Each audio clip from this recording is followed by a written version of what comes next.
आणि यानंतर एबीपी माझाच्या स्वातंत्र्य दिन विशेष कार्यक्रमात आपलं पुन्हा एकदा स्वागत। भारतीय स्वातंत्र्याच्या वर्धापन दिनानिमित्त आपण सगळेच अगदी जल्लोषात तो वर्धापन दिन साजरा करतोय। पण आज आम्ही तुमच्यासाठी घेऊन आलोय अशा गावांची गोष्ट ज्यांना अगदी नुकतंच स्वातंत्र्य मिळालंय। आता हे स्वातंत्र्य नेमकं कशापासून मिळालं, या गावांनी नेमका कसा लढा दिला, भामरागडच्या त्या अत्यंत दुर्गम अशा भागात नेमकं काय घडलं, पाहूयात एबीपी माझाचा हा स्वातंत्र्य दिन विशेष रिपोर्ट।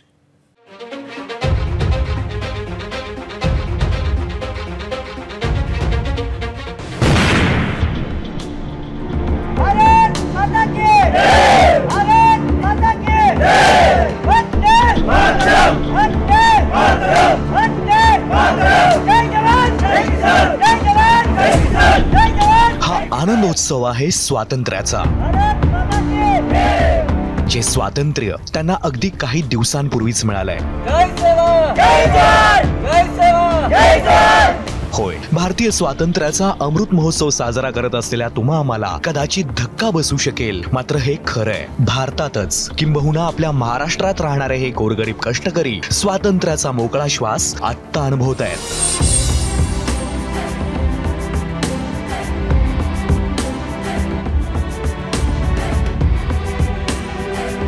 हे स्वातंत्र्य आहे नक्षलवाद्यांच्या दहशतीपासून मिळालेलं।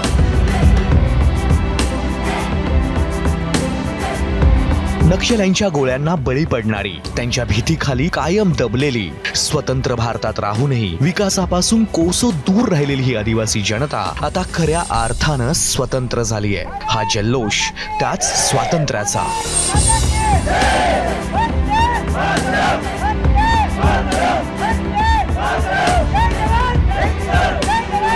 दक्षिण गडचिरोली मधील भामरागड तालुक्यातील परायणार, नेलगुंडा, कुचेर, कवंडे, गोंगवाडा, मिळदापल्ली, महाकापाडी, भटपार, मोरडपार, आलदंडी, कोयर, गोपणार, इरपरणार आणि मुरुंगल या 14 गावांनी नक्षलवाद्यांना गावबंदी जाहीर केली आहे।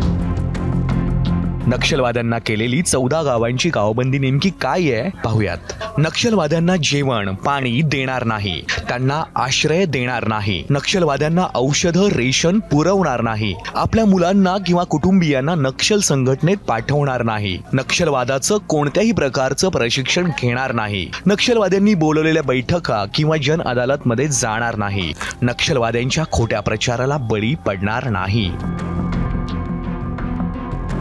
4-5 वर्षाच्या नंतर पहिले बहुत नक्षलवादी त्रास करत होती, म्हणजे हे रोड पण करायला नाही देत होती, पुलिया पण करायला नाही देत होती। म्हणजे नक्षलवाद्यांमुळे कुठलेही कामं तुमची होत नव्हते, कुठलीही योजना तुमच्यापर्यंत पोहोचत नव्हती? हो, आपला सरकारच्या योजना म्हणजे आलेले सर ते म्हणजे येऊ नाही देत होतं सर, म्हणजे कसं मारपीट करत होता, तसा सरकारला मदत नाही करायच्या म्हणून सर।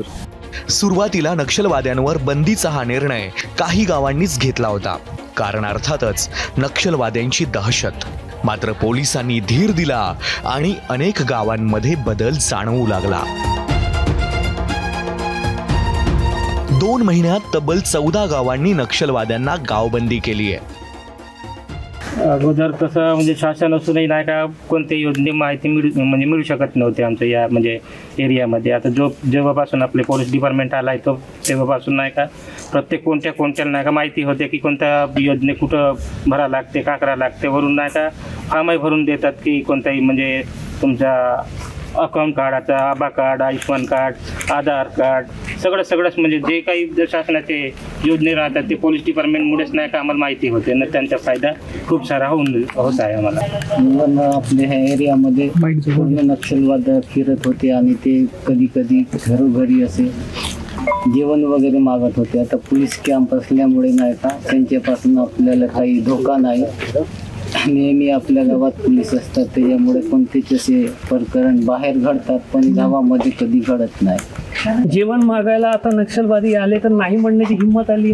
हो सर, आता येणारच नाही ते कदापि आणि मुळीच येणारच नाही, कारण आता त्यांची नायनाट होऊन राहिली, त्याच्यामुळे नाही का आता कोणी येतच नाही।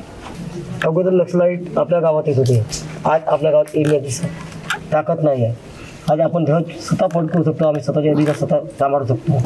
बदललेल्या परिस्थितीनं गरीब आदिवासी महिलांनाही प्रचंड धीर आणि हिंमत दिली आहे. परिस्थिती बदलली आहे हे ओळखून आता त्याही विकासाच्या मुख्य प्रवाहात सहभागी होऊ इच्छितात. आता म्हणजे पहिले भीती होता बरं, आता थोडा फार कमी झाला आहे. हिंमत मिळून असलं तर आता कोणत्याही गोष्टी बदल करण्याचे विचार गावकरी लोक सर्व मिळून. दरम्यान या परिसरात कधी काळी अनिर्बंध हुकूमत गाजवणाऱ्या नक्षलवाद्यांची भीती कशी नाहीशी होत आहे याचा सर्वात भक्कम उदाहरण म्हणजे गावकऱ्यांनी स्वतःच त्यांच्या गावाच्या अवतीभोवती नक्षलवाद्यांनी पेरलेले भूसुरुंग यांची माहिती पोलिसांना दिली आहे.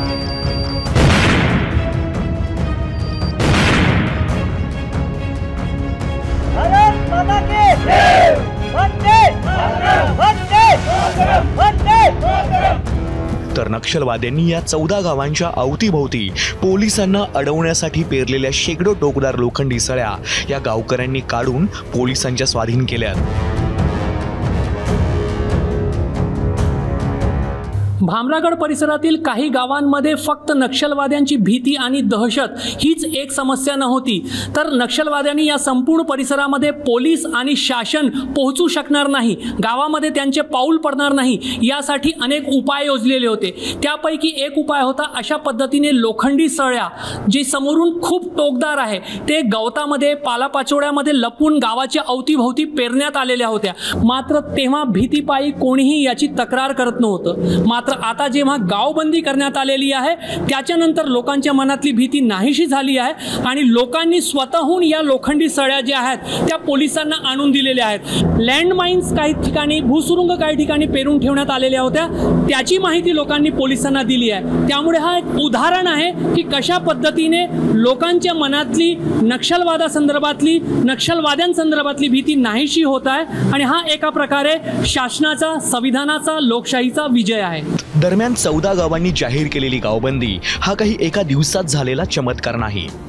पडद्यामागून स्थानिक पोलीस अधिकाऱ्यांनी गेली अनेक वर्ष केलेल्या कामांचा हा परिणाम आहे. त्यामध्ये गडचिरोली पोलिसांच्या दादा लोरा खिडकी योजनेचं खास योगदान आहे. पोलिसांनी नुसती कायदा आणि सुव्यवस्था राबवली नाही तर आरोग्य, कृषी, महसूल असे विविध मेळावे घेत वेगवेगळ्या शासकीय योजना लोकांपर्यंत पोहोचवल्या. गरीब शेतकऱ्यांना PM किसान सन्मान योजनेचं लाभार्थी बनवलं, लोकांचे आधार कार्ड बनवून दिले, लोकांना बँक खातं उघडून दिलं, जन्म मृत्यूचं प्रमाणपत्र बनवून दिलं, तरुणांच्या विवाहांची नोंदणी केली, अगदी लाडकी बहीण योजनेचे फॉर्म सुद्धा पोलिसांनीच भरले. PM किसानचे खूप मोठ्या प्रमाणावर आपण आपल्या इथेच कॅम्प ठेवून, पोस्टाच्या माध्यमातून कॅम्प ठेवून इथं खूप लाभार्थी जमा करून दिले.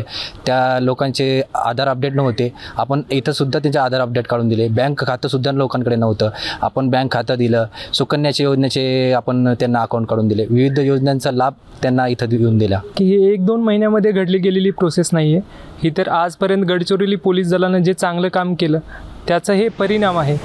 तब्बल 40 वर्ष नक्षलवाद्यांच्या दहशतीत विकासापासून वंचित राहून अत्यंत मागास जीवन जगणाऱ्या गरीब आदिवासी जनतेनं आता विकासाची बाजू निवडल्यामुळं पोलिसांच्या प्रयत्नांना मोठं यश मिळालंय. यामुळे लवकरच गडचिरोली जिल्ह्यातील या दक्षिणी टोकावर पोलीस नक्षलवादाचा अखेरचा आणि निर्णायक पराभव करण्याच्या स्थितीत आलेत. जे काही नक्षल्यांनी पेरून ठेवलेले जे स्पाईक होल्स आहेत, त्याच्यानंतर नक्षल्यांनी काही गावकऱ्यांना हाताशी धरून जे काही आपल्यासाठी स्फोटके पेरून ठेवली होती तीसुद्धा आपल्या गावकऱ्यांनी आपल्याला आणून दिलेली आहे. तर हे म्हणजे खूप स्ट्रॅटेजिकली आमच्यासाठी खूपच महत्त्वाची गोष्ट होती की आत्तापर्यंत माझ्या 2 वर्षाच्या गडचिरोलीच्या कार्यकाळामध्ये माझ्या एक लक्षात आले की लोक जनाधार ज्यांच्या बाजूने ते विजयी होतील. म्हणजे जंगलातली समोरासमोरची लढाई, या सर्व लढाई होत राहतील. ह्या लढाईपेक्षा निर्णायक लढाई सगळ्यात महत्त्वाची की पब्लिक सपोर्ट कोणाच्या बाजूने. तर हा मला वाटतं भामरागड आता जो काही आता सध्या जास्त नक्षल ॲक्टिव्हिटी असलेला जो भाग आहे, सर्वात जास्त नक्षल ॲक्टिव्हिटी गडचिरोलीमध्ये असलेला जो भामरागड आहे, ह्या भामरागडसारखे अतिदुर्गम जसे की कवंडे, हे कवंडे गाव म्हणजे इथून 14 किलोमीटर म्हणजे हे शेवटचं गाव आहे. कवंडेनंतर इंद्रावती नदी पलीकडे छत्तीसगड सुरू होतो.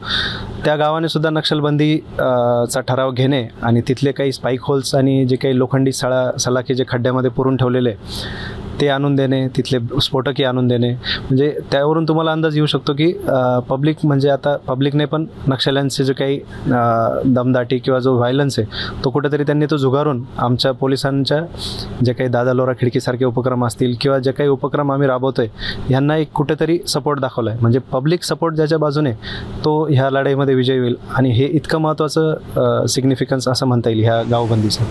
दरम्यान या 14 गावांनी शासन आणि पोलिसांवर विश्वास दाखवत नक्षलवाद्यांना गावबंदी जाहीर करण्याची हिंमत दाखवली. त्या 14 गावांना पूर्ण सुरक्षा देण्याचं आव्हान आता पोलिसांसमोर आहे. केवळ सुरक्षाच नाही तर विकासाच्या मूलभूत सुविधाही पुरवणं तितकंच गरजेचं आहे. घनदाट जंगलात सतत नक्षलवाद्यांच्या भीतीमध्ये राहणाऱ्या या 14 गावातील गावकऱ्यांनी नक्षलवाद्यांची भीती आणि दहशत जुगारली आहे आणि संविधान आणि लोकशाहीवर विश्वास दर्शवत शासनाच्या दिशेने एक पाऊल पुढे टाकलेला आहे. आता गरज आहे की शासन आणि प्रशासनानं या गावांमध्ये विकासाची किमान फळं पोहोचवावीत आणि या गावातील गावकऱ्यांना किमान माणूस म्हणून जगता येईल अशी स्थिती निर्माण करावी. कॅमेरामॅन अतुल हिरडेसह रजत वसिष्ठ, ABP माझा, भामरागड, गडचिरोली.